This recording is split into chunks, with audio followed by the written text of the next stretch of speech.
I'm going to tell you the story of how I went from being completely lost, completely broken, to a place where I was able to begin again. Now, this has come about because I was asked a question by Diane from Scotland. I thought she wrote the town. Anyway, Diane's from Scotland. And she asked me the question, how do I begin again? And I know that my answer was not what she was expecting, because I basically said, I don't know how. I could not give her advice on her particular situation on how to begin again. So, my answer to that is to tell you a story. And I'm going to do that today on Mark My Words. Let's dive in. We'll see what happens. Welcome to Mark My Words. Mark My Words is the story of my journey from a place where I was shattered to where I could live again. So I posed the question on a survey that I sent out, and it asked people what you would like me to talk about. What do you think are some of the things that I should be talking about? Are there subjects that I've missed? And one of the more surprising responses I got to that, and we're going to get to more of those answers in weeks to come, but one of the most interesting responses is somebody asked me, how can I begin again? And it struck me as odd because they didn't ask, how did you begin again? It was, how can I, them, begin again? And again, I'm pretty sure they weren't super jazzed by my answer, because it was basically, I don't know. I don't know what it is that's going to allow you to restart your life again. But what I can tell you about is what I did. So, Melbourne Cup Day 2006. I'm sitting in a gutter outside a police station. I'm bleeding. I'm crying. I'm weeping. I have just been through a traumatic critical incident. I'm bleeding. Everything I was up until that moment is now broken. I was writing novels at the time. I'd just begun my second novel. I'd written the first one and I'd sent it out to publishers. My wife and I had just had our first kid. She was like a year old, something like that, maybe less. I was about to be promoted. I was going into management in the disability sector. So my life was on a pretty amazing trajectory. Problem was, I now had PTSD, which would later be called complex PTSD. I'm sitting in a gutter. Everything I was is gone. A few years later, I couldn't work at my job. I wasn't able to sue anybody or get any payouts for my injury in the workplace, even though I was violently assaulted by a client with a knife. There was absolutely no payout for me, even though management were hugely at fault for this incident. So we ended up having to move in with my wife's parents. I had to leave the city, move to another city, move in with her parents. I was able to slowly rebuild, and I was able to get a job as a public servant, civil service, I guess, if you're American or British. Hated it, hated every second of it. I'd come from a workplace where you showed up at 6 o'clock in the morning or 3 in the afternoon or whenever your shift began, and you hit the ground running. You were working with clients. You didn't have time for, reading the paper before you started work. You didn't have time to read your emails. You basically showed up at work and you got stuck straight in. So I'm now working in a job where they do crazy things like morning teas, and they have actual lunch breaks, and you have time to go to the toilet. all these things were anathema to me and were basically adding to my sense of confusion and frustration. A series of horrible things happened in that place. Terrible, terrible leadership. And I ended up having a breakdown, which led to me attempting to take my life. Tried very hard. Didn't succeed. Spoiler alert. So now I'm at a point where a couple of years after the suicide attempt, we've been able to take a little bit of time. I've finally been able to have the opportunity to heal. The government paid me a lot of money to not work for them anymore. And it was the first time that my wife and I had our financial head above water since I'd been hurt. And we had a little bit of space. And my wife said to me, well, what's one thing that you would do if you could do anything at all? And that was to work in radio. So my wife, being the force of nature that she is, 3 weeks after that, I was volunteering at a local community radio station. Now, this led to me being offered a job, to working full time, to having the most amazing 3 or 4 years. The last year was not so great, but the 3 or 4 years where I was able to feel like I was building my life back up again.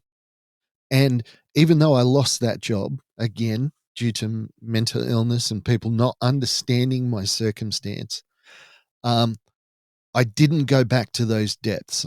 I had a plan and I had a purpose. And it was weird because I'm an extrovert. Um, Always, as a kid, we moved around. We're an army family. I loved going to new schools. Whenever they told me, okay, we're going to move in a month or two, I was excited. I was like, hey, a little bit of, oh, I miss my friends. But for me, it was like, cool, this is just what we're doing. Let's just do it. My brother, who was an introvert, I never understood his reticence. I never understood his sadness. I finally made a friend and I want to stay. Whereas I was like, wherever we go, there's going to be new friends. But then I got my mental illness, then I got my diagnosis, and I finally understood my little brother. I finally understood how hard it is to be an introvert, how hard it is when you're constantly fearful of other people and how they're going to perceive you and what it's going to look like when they, I just never thought about that stuff. But now I'm an introvert, but I want to go into radio. And it was the most amazing thing for me. And it was accidental. And it started simply because I tried something. This is my advice to a person that feels like they have nothing. They have no purpose, no way to move forward. And I understand how hard it is. Believe me, I understand. I was fortunate that I was able to take that leap and I was able to get a job in something that I loved. It didn't happen the way I thought it would, didn't wasn't expected. But let's talk about that first step is find something that you're interested in, something that floats your boat, something that even through the haze of everything that's horrible, you still remember what it was like to enjoy that thing. Now, it might be something simple like, I was talking to a bloke who loves being a barista. Never understood it, but he talks about it being the ultimate mindfulness for him. He can just stand there all day just making coffee after coffee after coffee after coffee because it works for him. It floats his boat. I volunteer at my local Vinnie's, and I should have done this years ago. I walked in and they showed me all the books that they had, and they said, we've got no one to sort them. I said, I would like to sort books for you. And the next week I was there volunteering. I've now done it for a couple of years, and it's amazing. It's one of the best things I've ever done. It is something that I love. I love looking at books. I love reading books. I love opening books. I love, watching other people enjoy books. Now, I only do it as a volunteer, but it's such a great mindfulness thing for me. That's what I'm advocating for you. You want to sit at home and you want to do nothing. I get that. It's easier. It's in the long run, it feels like it's the best that you can do. But the fact of the matter is that sitting there isolating yourself is not helping you. In fact, it's making you worse. So, Diane, very, very long story short, what do you do when you need to begin again? Is you need to start something. You need to do something. A ship that is at anchor will never go anywhere. You have to be moving to have things happen for you. Stagnation is the worst thing for a person with mental illness, I believe. This desire to just stop. In Aboriginal culture, there was this thing called pointing the bone. And when a kind of a medicine man or a wise man pointed the bone at a particular person, it was like and I don't want to put words into Aboriginal mouths, but it was like a curse. It was like saying, you are going to die. And that person would basically just go off and die. It is the power of suggestion. It is the power of belief.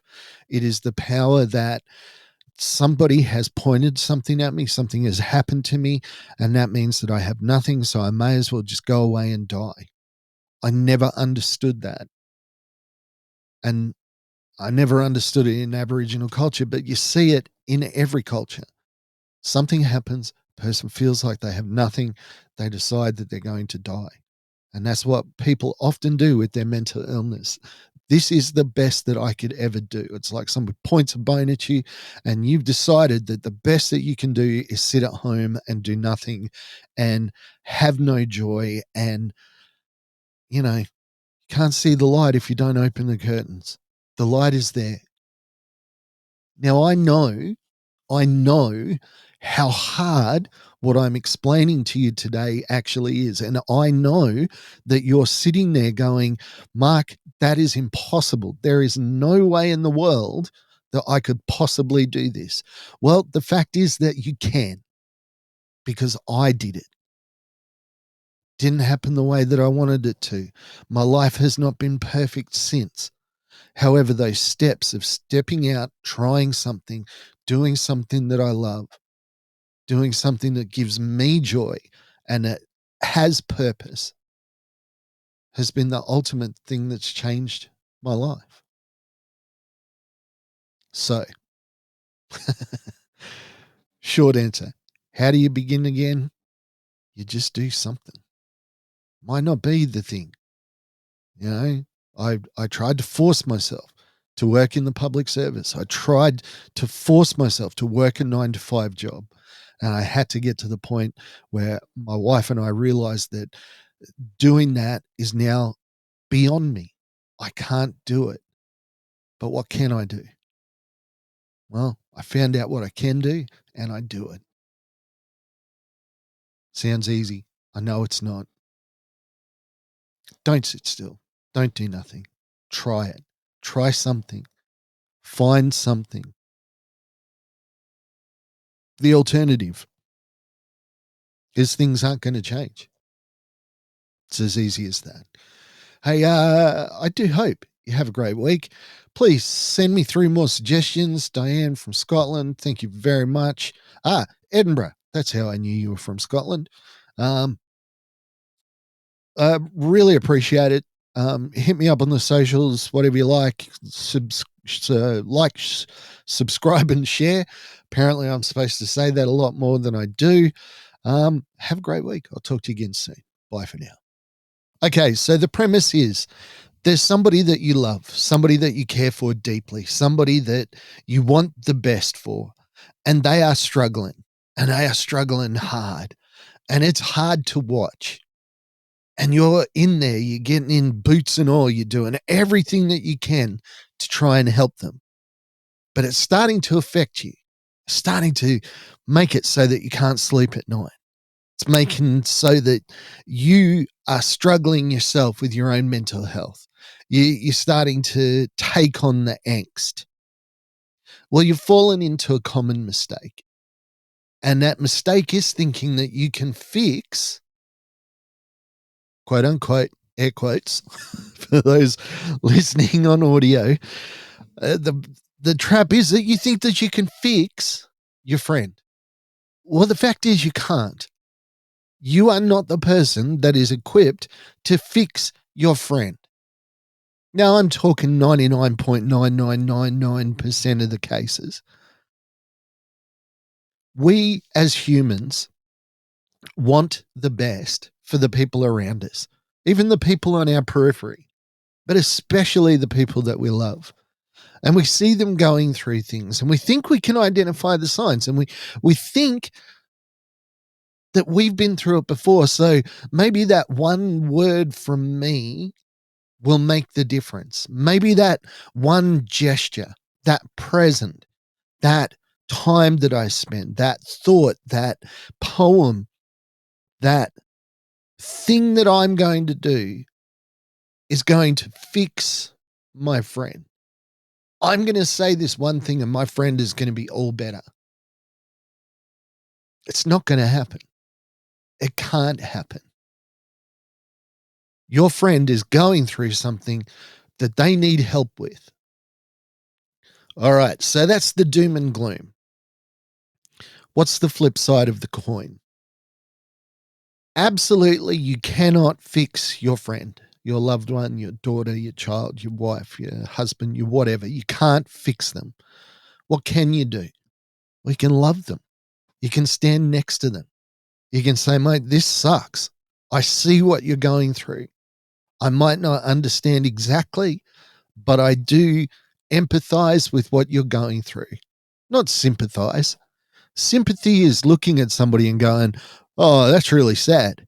Empathy is going, I need to get down beside them to see what I can do to help them get out of whatever they've gone through. So what I just said might contradict in your mind what I've been saying already, that a friend can't fix a friend. You can climb down in the hole. Thing is, you can't keep them out of the hole. You can't, you might be able to raise them up a little bit, but you are not equipped to fix whatever it is that's going on with your friend. What you can do is just say, hey, I love you. I'm there for you. You are not alone. And then you can start to say, well, can we find somebody that can help you? Can we talk to somebody? Can we do something so that we can get you the help that you need? My wife talks about this. When I was first injured, I went to work one guy, came home another. She knew that she was ill equipped to deal with the new reality of my broken mental health. But what could she do? Stand right beside me, say you're not alone, say I'm not going to let you go, say that you are still the person that I love. You are still important to me. You will always be important to me.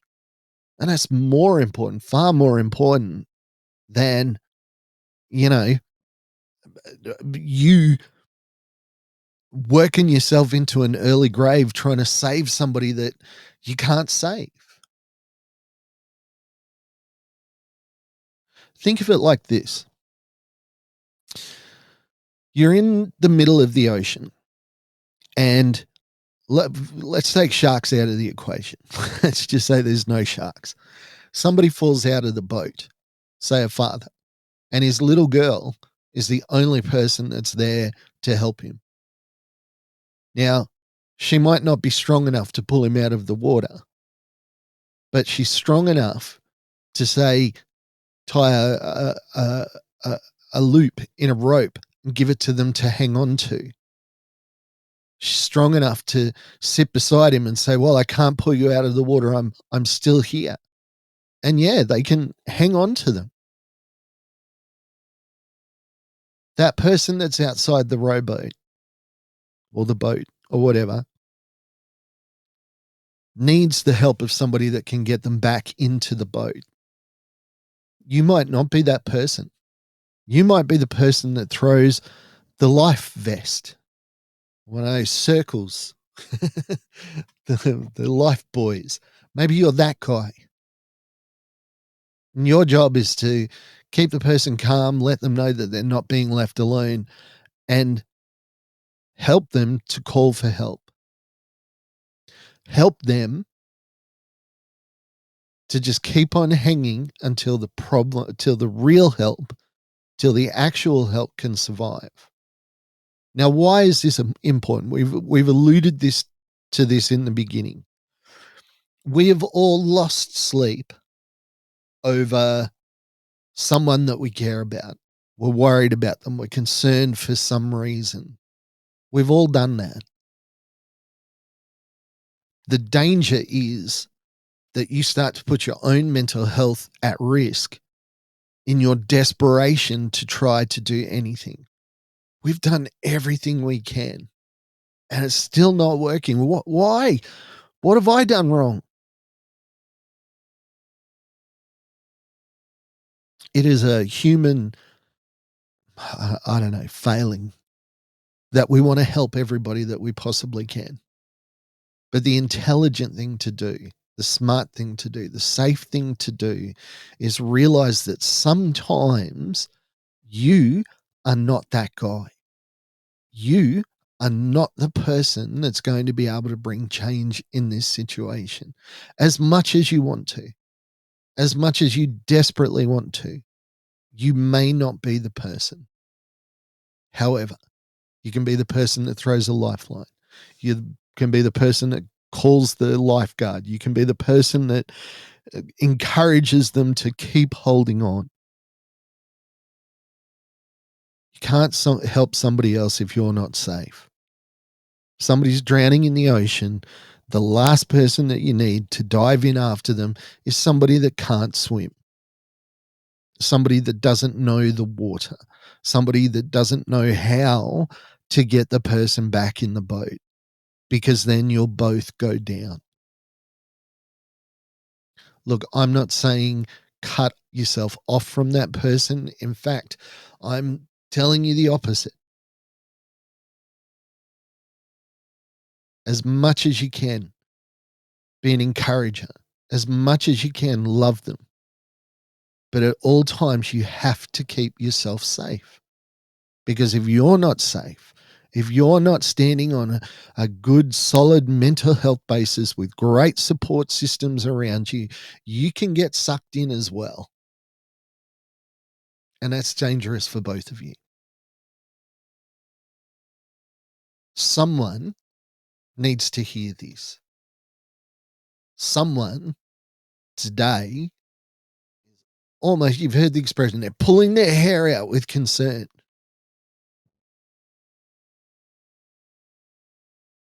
If you're suffering to help someone, if it's hurting you, then you are not the guy. You are not the person that's going to be able to affect change in that situation. And that's not a failing. It's not that you've let them down or you haven't been a good friend or a good husband or a good wife. You've got to take care of yourself, because if you aren't stable, if you aren't secure, you can't help somebody else. You are doing a great job. And those people around you, they desperately need you. But they need you to have a clear head. And why do we have lifeguards? It's because they're not emotionally invested in trying to save somebody. If they were, they'd be a lot more gentle in their rescues. Have you ever seen what they'll do to try and save somebody's life? How much damage they can inflict? You know, chest compressions can break ribs, especially when the adrenaline's flowing. But they're trained. They know what they're doing. They know that a little bit of pain in the initial is going to work out better for them. There was a guy I knew had a heart attack at a radio station. He was 28 years old. And me and another guy worked on him for a half hour. Well, sorry, we worked on him for 20 minutes. Then the fireys showed up and they worked on him for another 15. And when I say worked on him, it was compressions, 50 and then 2 breaths. And I'm not a small lad, and neither was the other guy that was helping. And I asked this fella afterwards in the hospital, I said, how do you feel? And he said, my chest hurts. And I was like, well, of course, mate, you had a heart attack. And it's like, no, my chest is bruised. It's, the people that were working on me, he felt like we'd kicked the hell out of him. And 5, 6 big lads jumping up and down on your chest. Of course that's going to hurt.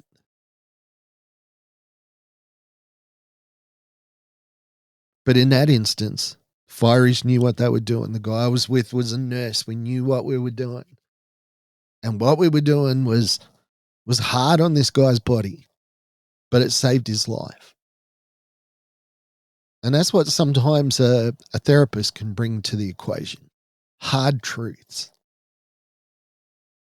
Truths that are not, affected by emotion.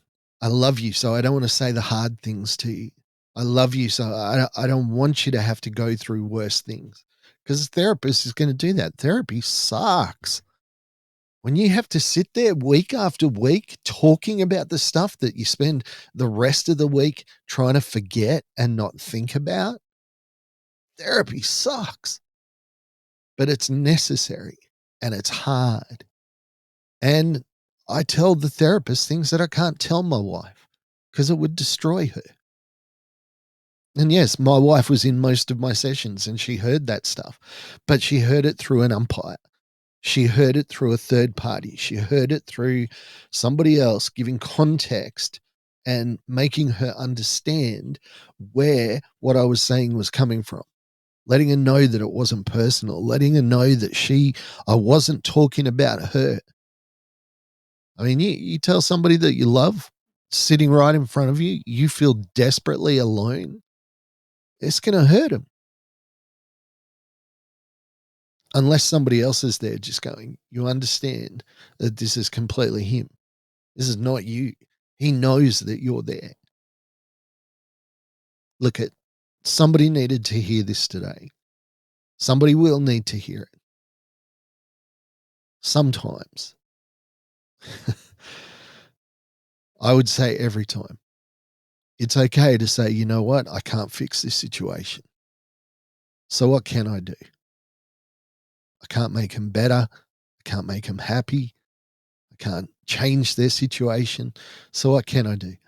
Maybe I can buy them an ice cream. Maybe I can just sit with them. Maybe I can let them know that they're not alone. Just always remember, friends cannot fix friends, but we can love them. We can cry with them. We can support them. We just can't fix them. And you know what? It's okay. It's okay to admit that. Alrighty. I was expecting this one to take 3 minutes. I am surprised at how long it's actually taken. Hit me up on the socials or the faces or whatever. Like, share, and subscribe if you would. I mean, I'd appreciate it. But otherwise, no worries. I will chat to you again next week. Bye for now.